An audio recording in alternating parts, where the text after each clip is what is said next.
Welcome back to Connected with Eva. I have a very special guest today, the lovely Irina, who I met at, well, where did we actually meet? I think we met at It was an in a event. coffee morning.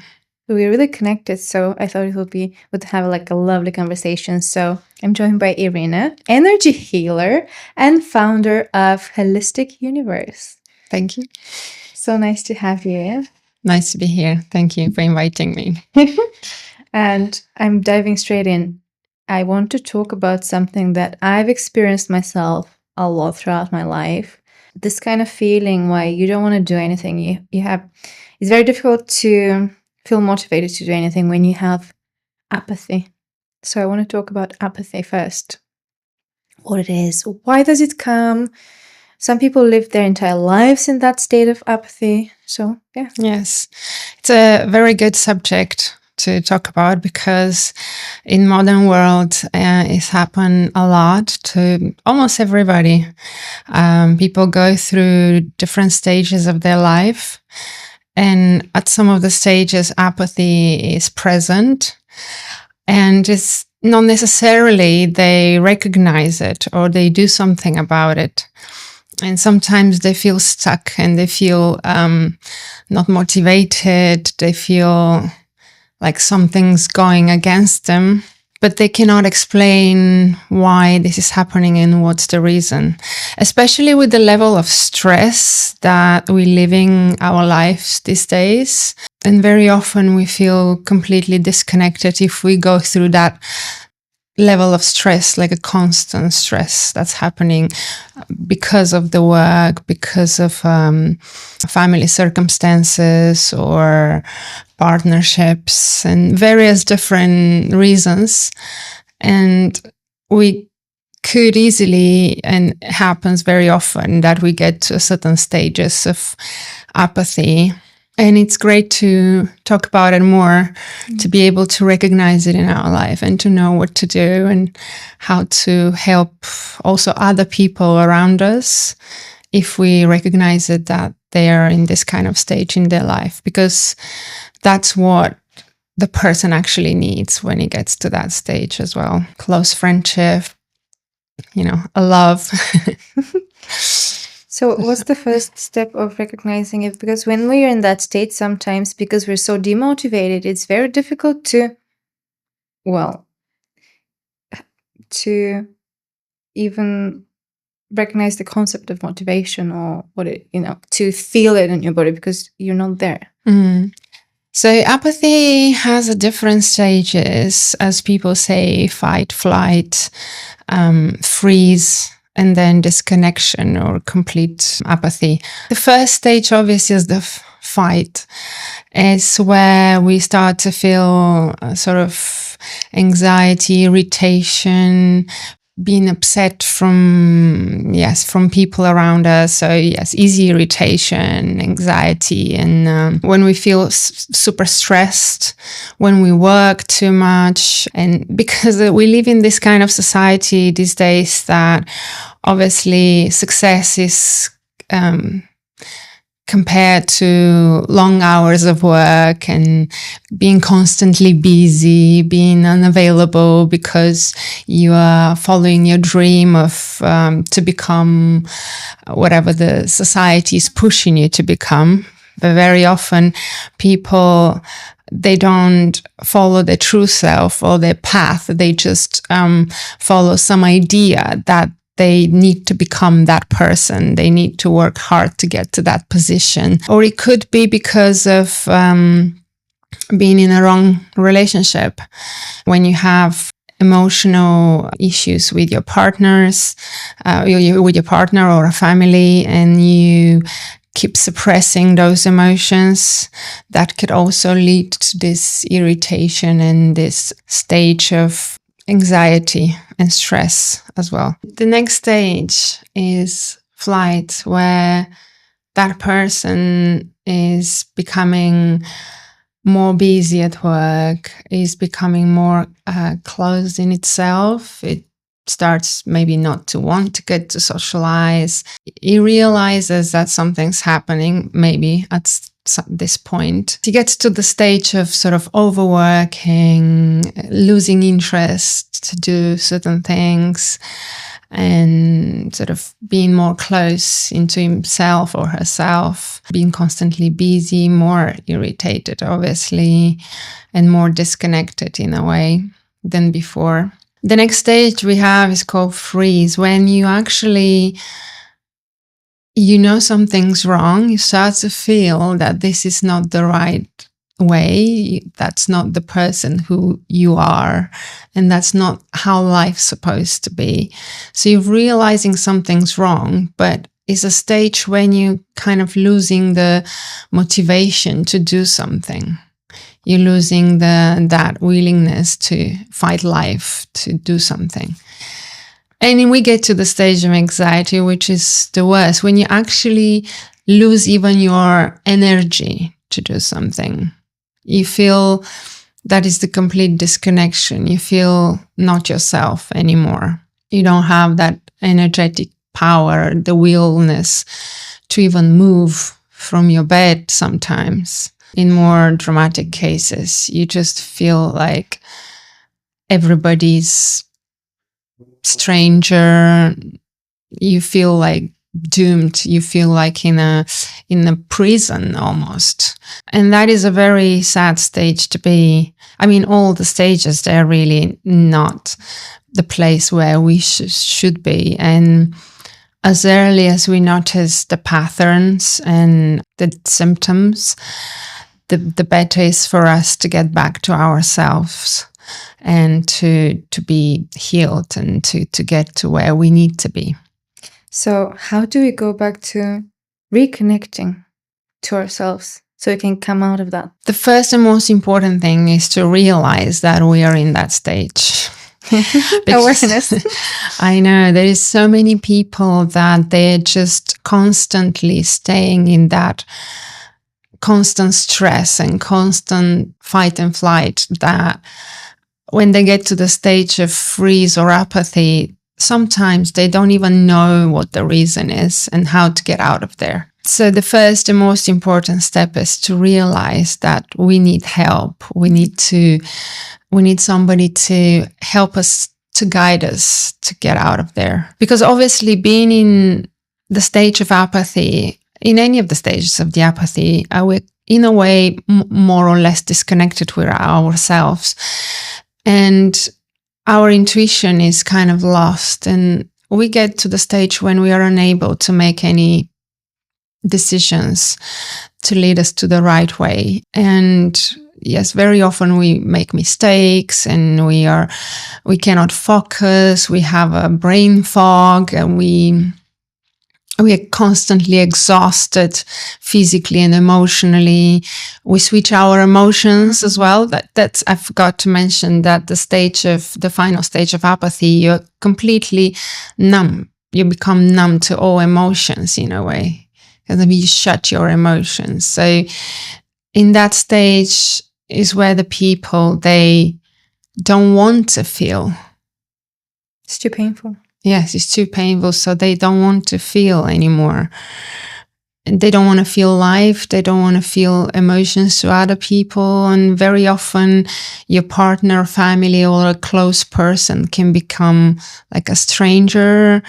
You don't feel, anything. The path to get out of that is first to realize we're there, because very often people try to ignore it.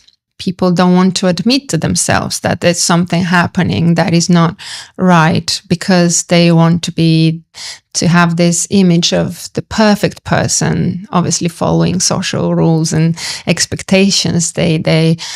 Everything is fine with them and they are the perfect person. Understanding that we need help is the first step to going in the right direction. We can look for help from other person, but help can also mean to do the right steps in our life to get to to go back to the path of finding ourselves.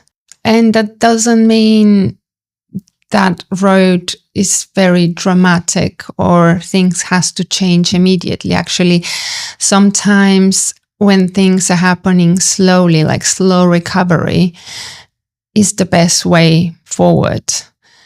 So nothing extreme, nothing dramatic. Even connecting with nature, like relax and take time off as long as you need it. Don't feel guilty for taking time off from work to recover emotionally and mentally. Just do it. Connecting with the people, the love, and the people who love us the most in our life. Actually, love is one of the biggest healing force existing, and in the case of apathy, it can really help and You have motivate. to be open to it, right? Yes, but sometimes even if the people in a stage of apathy, they have shut their emotions, like the constant showing of love from the closest people around us can still slowly bring them back to the stage of feeling safe. And that is a stage that is very important for the recovery. So going back to yourself, feeling safe, understanding yourself, like understanding who we truly are, what are our own emotions, like our own emotional desires, rather than what people expect from us or what the society shaped us as, like getting out of that stage of conditioning and that stage of like a marathon to get But life is a lot of that, right? Life is a lot of that, and that's the reason why so many people are getting to the stage of apathy, to some of the stages, not necessarily to the final stage where they feel completely shut and exhausted. But a lot of people feel up to the, let's say, the stage of freeze, where you know that you need the help, you know that something's wrong, but because you numbed your emotions, you're so unable to even ask for help, or you don't know how to get to the stage of recovery. But there's a lot about hustle culture, because societally it's promoted to do, grow, always be.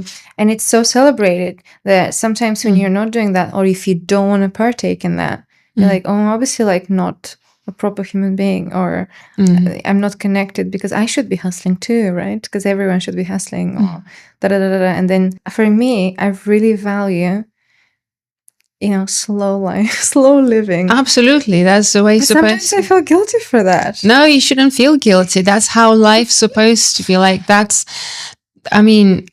we can still achieve our goals. And if you do it on a slow way, but more focus on the right things you're doing, you can still achieve your goals.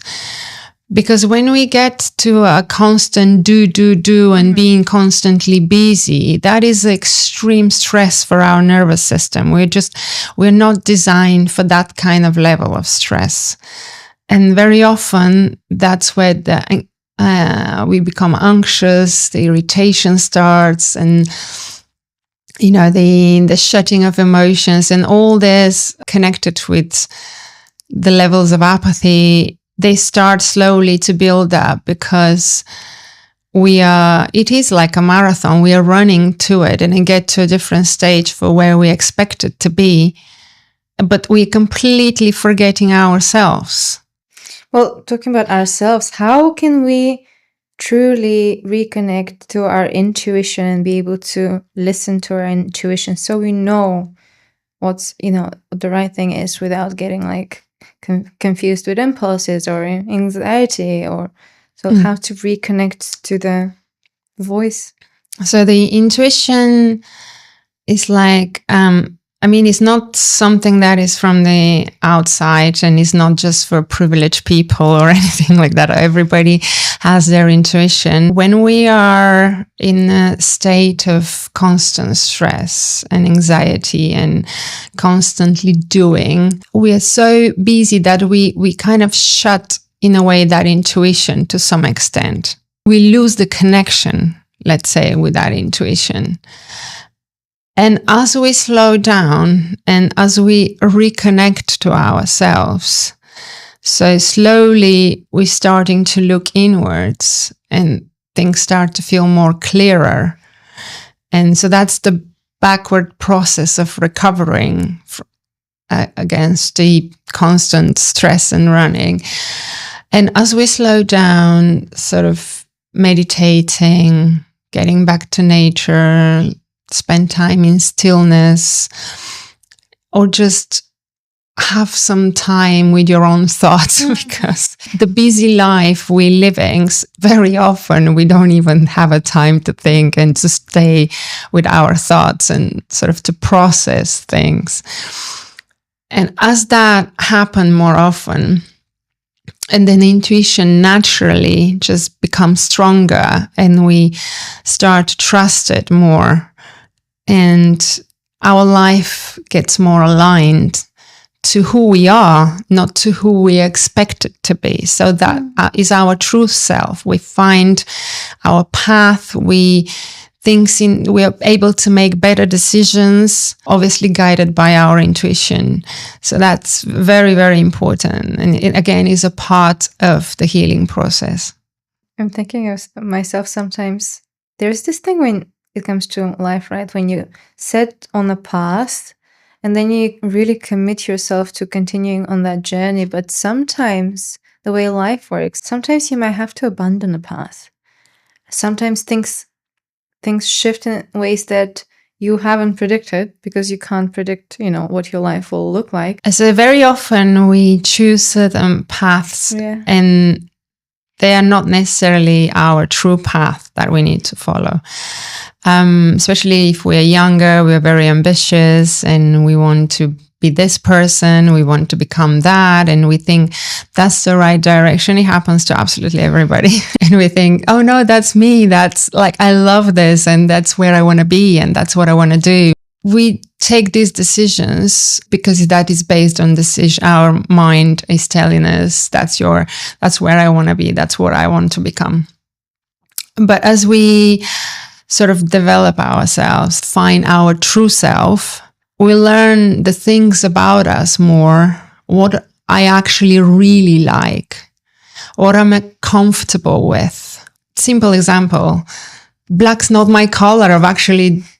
The red is really my color. I recently discovered yellow is the color of mine. Yes, so there you go. Maybe not this pale yellow. Yes, so you're still discovering yourself. You're going through the path of finding your true self. And as we're on that path of finding our true self, and then we discover who we truly are and what aligns to us. So, and then we naturally kind of discover the direction we want to take, because we feel more motivated to do that. We feel so strong about certain cause or a certain thing that we just know it. Like there is that feeling that you just know you have to do this thing. And very often, if you look around it, you will find out that actually life took you to that step, and it's not a coincidence. It's like looking around, everything that happened around in your life took you to that step, to that level, and it's not a coincidence at all. And sometimes it could happen that everything there is set for you to make even your first step to get into the right path. And that is alignment, the stage of alignment when we get there, when we start to trust our intuition more. How does energy healing help with that? First of all, what is energy healing?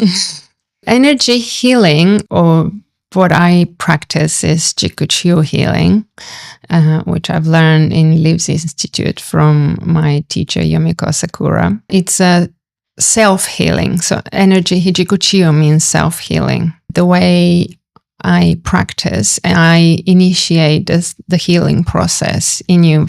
Some people might get to that stage naturally, but there is very often when people they're so confused and so lost that they don't know what to do. So they need help and direction. And one of the methods, the ways, is energy healing. Some guided meditations can help as well. So various different methods to help people get to better intuition, better finding their path and better alignment in their life. So energy healing, we use different methods, but one of them could be aura cleansing, unblocking certain, so as we live our life, we encounter some blocks in our body, some of them based on stress, some of them could be a depression, something dramatic that happened in our life, or things that our body couldn't really digest in the right way. So for instance, if it's depression or sadness depression because of we suppress certain emotions and we felt sad, but they couldn't get processed in the right way, or it could be constant stress because of the busy lifestyle we have. It's a various different life paths that can get to the stage of creating energetic blocks in our body. And energy healing helps with that, help us to feel more calmer, more relaxed, and getting back to yourself and getting back to your intuition and things like that. So that's one of the ways which I do and you can find more on my website, holisticuniverse.org. But yes, so that is one of the ways. Definitely energy healing can help with that. Like I said, love healing, that is amazing way, like an unconditional love, being from your child or being from your partner, if that's the type of love you're experiencing. Constant care and attention is very, very powerful way as well to get us back to our self, to our path, and to ultimately to trust ourselves more and to develop our intuition. So how can we give ourselves love? Because for me especially, I've realized the importance of, because of my childhood, etc., I realized how important it is to give myself all the love that I want. To want it from someone else, then there might be, let's say, disappointment, or there's this kind of feedback where you don't get what you want because someone else is giving to you, right? So you just never know how someone will react, or family dynamics. So it's very, like, it could be up and down. So to have that permanent state of love, you're the only. It's a great state to be. Right? Yes. So nobody else can do that. So love means to respect yourself, to do the things you like without feeling ashamed or without feeling guilt for it. Even if it's having your morning cup of coffee and looking, from the window every morning and enjoying the beautiful weather or the flower in your garden, or those 5 minutes of bliss could be the moment of love, because those are 5 minutes you give to yourself, is the 5 minutes you deserve. And you shower yourself with that, with that love, with what you see. I used to have this kind of, so some people love to have baths as like a self-care routine. I used to have showers as a self-care thing, but the setup would be a bath setup. So I'd have candles, and that was when I lived in Portugal. So I'd have a view of Lisbon from my window, and I had this long shower with candles, and it was like my spiritual time to myself. That's beautiful way, yes. Enjoying the things you truly love. Even if it's looking in the mirror and changing dresses for 20 minutes, or it's just that's time for yourself, for something that you truly love, or having this hot bath filled with, beautiful aromas and petals and candles, or enjoying your hot chocolate without having any guilt, and knowing this is your moment of love for yourself for that day. And also learning to reward yourself. I mean, those are in a way moments of rewards. But I mean, rewarding yourself is like sometimes also if you need to buy for yourself something, not to have that guilt for spending those money for it. Obviously, not going excessively that you will regret later on, but something that will give you a pure joy. And you know that looking at that thing later on will, give you a smile, put a smile on your face every single time. So that is something that is act of love for yourself as well. Or having that holiday that you dreamed for, going to the park and enjoying the beautiful flowers every single day. So that is love, I think, is the way, not just the love we receive from the people around us who have deep care for us and unconditional love, hopefully. That is amazing. But something that like that we love and something we do for ourselves that can motivate you to do something that can give you the energy to do that thing you have to do, or to finish that task that is so difficult, or something that can give you wings and make you fly. Really, that's love. Whether you do it for yourself, sometimes giving love also can give us back a lot in terms of love, because caring to others is, is also a way of love. We receive when we give as well. It's very true, which is why it's also not just that to get something back, but kindness is very, very important. But let's say we don't like our surroundings and we're in a place, it could be job, house, any kind of surrounding that we can't escape, that really drains our energy. What can we do? What can people do to still try to come out of it, like emotionally? Because it could be very draining to be in a place you don't want to be, and it's not always easy to leave it. Yeah. So again, that's happened most of the time because we're in one of the stages of the apathy. And you feel demotivated completely because you're in the wrong job, on the wrong relationship, in the wrong place. It's exactly how we feel, that we cannot change anything. But by reconnecting to yourself and listening to intuition, you can get the solution for this issue. And usually the healing starts when we make the first step for change. Yeah.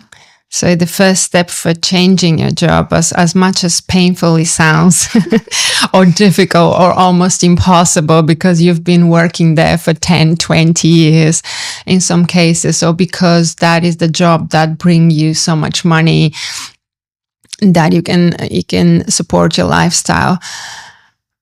But staying in that stage, in that condition, is unhealthy. And realizing it is the first step.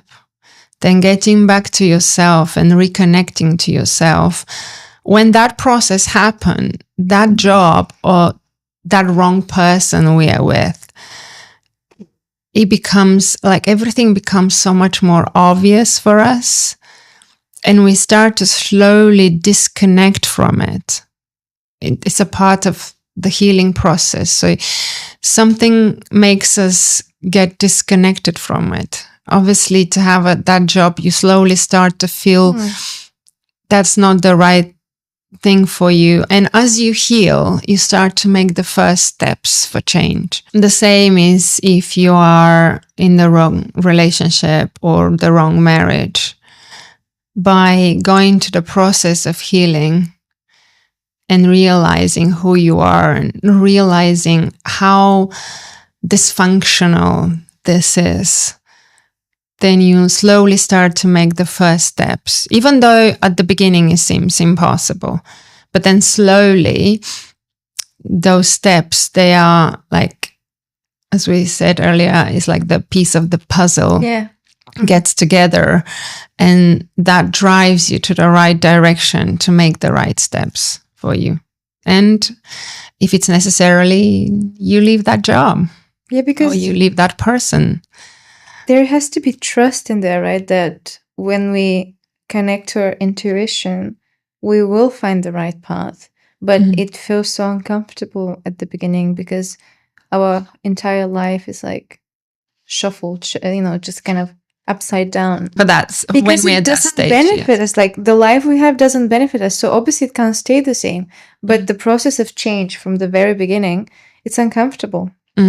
So you have to go past that and trust that. Some of the first steps when we are in that deep into that discomfort, some of the first steps is realizing who we are, talking to ourselves, maybe trying to find like support from the people around us, or trying to find the reasons. And by looking at the reasons, we very often find the answers. And when we get trying to find a support from others, then we do get a support. And with small steps, it's like the puzzles gets to the stage where we must be, the healthier stage. And we have to trust the process. I was taught something recently, actually, which is, and you mentioned it, about the importance of other people. I was told, ask for help, as in, that sounds very dramatic, but like, be comfortable to sometimes ask another human being, it's very, very important. Friend, for support. I mean, we might be really uncomfortable with that concept. We are so conditioned sometimes that we're just scared to talk, especially scared to talk about emotions. But as more as we learn to express ourselves and to show to the other people how we feel and what we feel, obviously we have to know exactly what we feel and how we feel to avoid any confusions. But expressing our emotions it's just even sometimes saying it out loud. It's so comforting just to say it out, to get it out of your system, just to say it out loud. Someone I spoke to actually had an anxiety attack, and she started doing something where she started telling herself how she's feeling in that moment. And that helps a lot. Yes, journaling, even talking to a friend or somebody, or like the person you have mentioned, talking to herself about it, just to say it out loud, to hear it. Because even when you talk to another person, when you're saying it out loud, you're hearing yourself. Sometimes when we are thinking, we're not hearing our thoughts. So by saying it out loud, you're hearing what you're saying. You're like, oh, you might be like, I just found by myself the solution for this problem. Or when you say things out loud, they don't seem as scary anymore. So like if I have an anxiety loop, I might say, I'm stressing out about this. And I'm like, when you say it, it's like, why? This isn't. And I also do this thing, will all my life end from this? No. And if it's not that, then it's not dramatic. Yes, you can minimize that problem. That's like, another way as well. I mean, you can recover. You can minimize it, just don't suppress it. Exactly. It's just like you have to get it out from your system. Don't suppress it, because the problems happen when we try to suppress things, when we try to suppress emotions, stress, and that's what leads to anxiety. Suppression is like the ultimate killer. But that was like always a fascinating thought when you have this thought that's like kind of destroying your life because it's stopping you from doing everything else that you should be doing. And then you say it out loud and you're like, oh, is that it? Really? Okay. Sometimes it could be something like tiny. I sometimes get, something about you could be your own healer. Yes, absolutely. I know. But then sometimes we do need to actively go out and change things. And it can be lazy about that.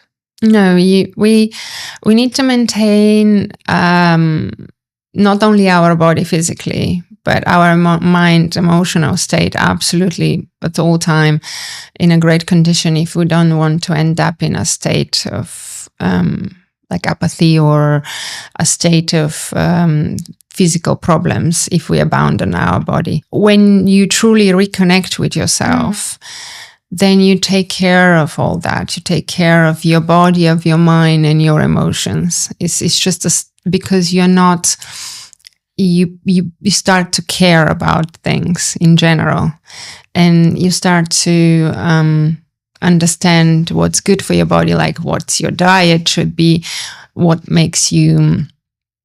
you have to stop in order not to poison your body anymore, or, not to do certain things excessively, that to put your body in some kind of stress, physical stress. And it's the same with your mind. You just learn, and you actually know that you shouldn't be doing certain things because they can get you to a stage where it's not safe. Reconnecting to yourself is the ultimate way for the perfect balance you need to be. And we need to have a certain discipline as well. Like a certain discipline. Reconnecting, yes, that's great, but we need to have a discipline to maintain that all the time. Discipline in terms of meditation, breath work, walks. If it's in nature, it's best finding things that we enjoy to make us happy. Because actually, I did a video about it. Like the Japanese, they have this. They use the word ikigai as a state of mind. Yeah. When you find beauty in everything. So as we reconnect to ourselves, it's just we see the world in a different way. We find beauty in everything, in a little flower that is just blossoming, There's in your little dog, in the book you just bought, or in the smile of, like, for instance, for my child is my ikigai. He's got a beautiful smile, or in the lovely gift that you gave me today.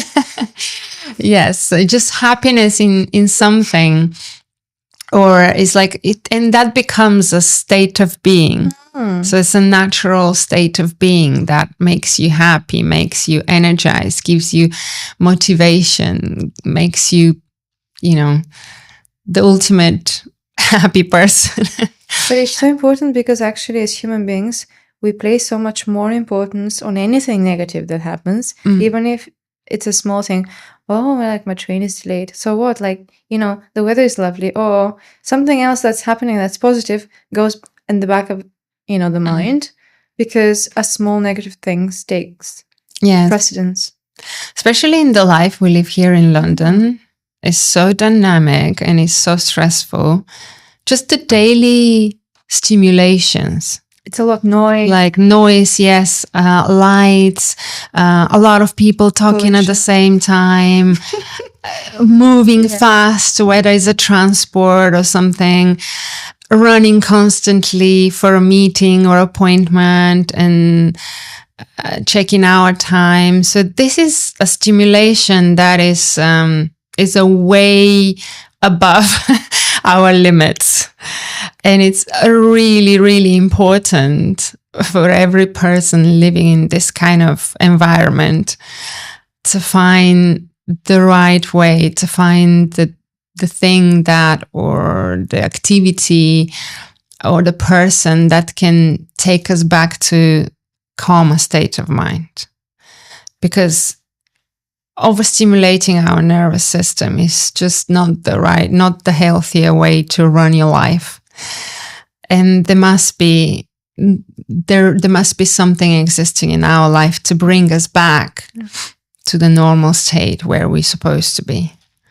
Whether it's a little few minutes escape or is something that makes us happy, something we go back to that makes us happy, or even if it's a half an hour or an hour of distress on the end of the night, on the end of the day. Journaling as well, that helps a lot, because it's like we put our thoughts, our day, our stress in there, in words, and we close the book. And that's it. And it stays there. Next day, we are fine. We don't have that sort of that stress is away, and it's a new day, and it's a beautiful day. I want to ask, I think that's a good way to end as well.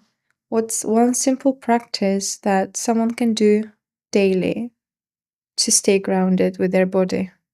Breath work or meditation I think that some of the most successful ways to get back to yourself and to release that pressure and to open your mind and just to get to that state where we need to be.